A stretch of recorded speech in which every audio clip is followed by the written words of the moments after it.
Hey, I wanted to talk to you today about verbal offers. I know that I tell my agents here absolutely no verbal offers, regardless if you're buyer or seller. Verbal offers are bad.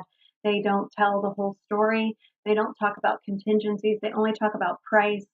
They're not in writing, so they're not enforceable. I mean, there's so many things that can go wrong with a verbal offer.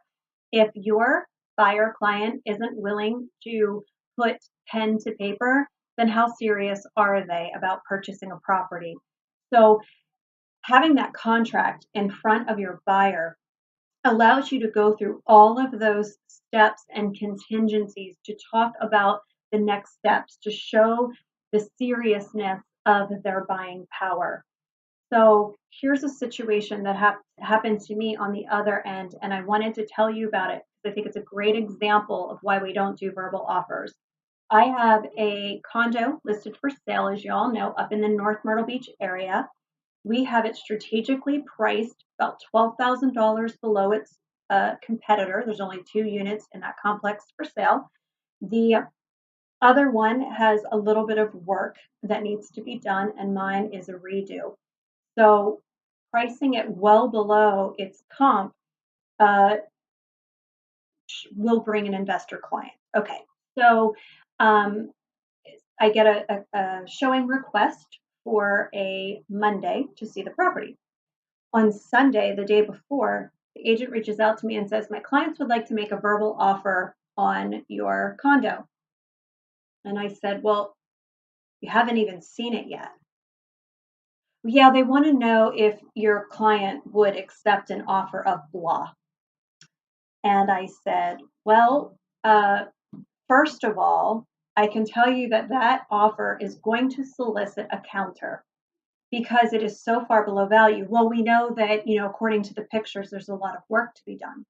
Yes, I know. And that is why we priced it $12,000 below its comp to justify the work that needs to be done. There's $5,000 worth of work that needs to be done, and we're priced twice that below value to make sure that we are encouraging a buyer. So, no, that offer would not be accepted. It would be countered. However, we can't counter it until we have it in writing because although you're giving me a price, you're not giving me any of the contingencies and you're not giving me proof of funds.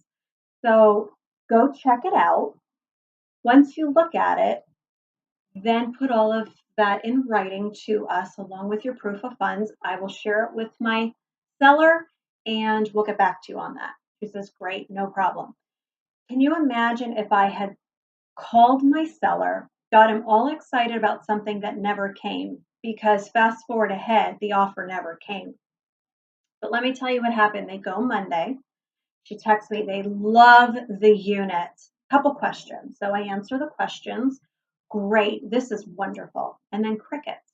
So 2 days later, I reach out to her. I said, hey, are we ever going to get that offer? Oh, yeah, something happened with his health. They're not going to be able to buy anything down here.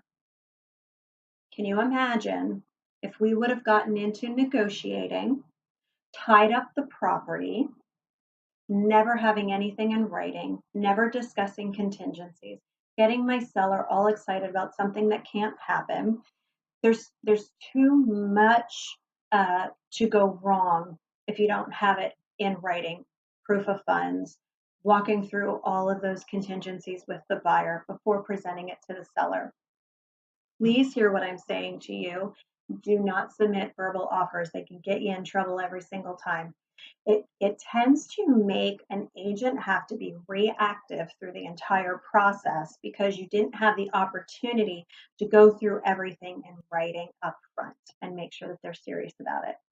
I hope that helps. Have a great weekend. Get your name on the board and take time to thank somebody today. Bye.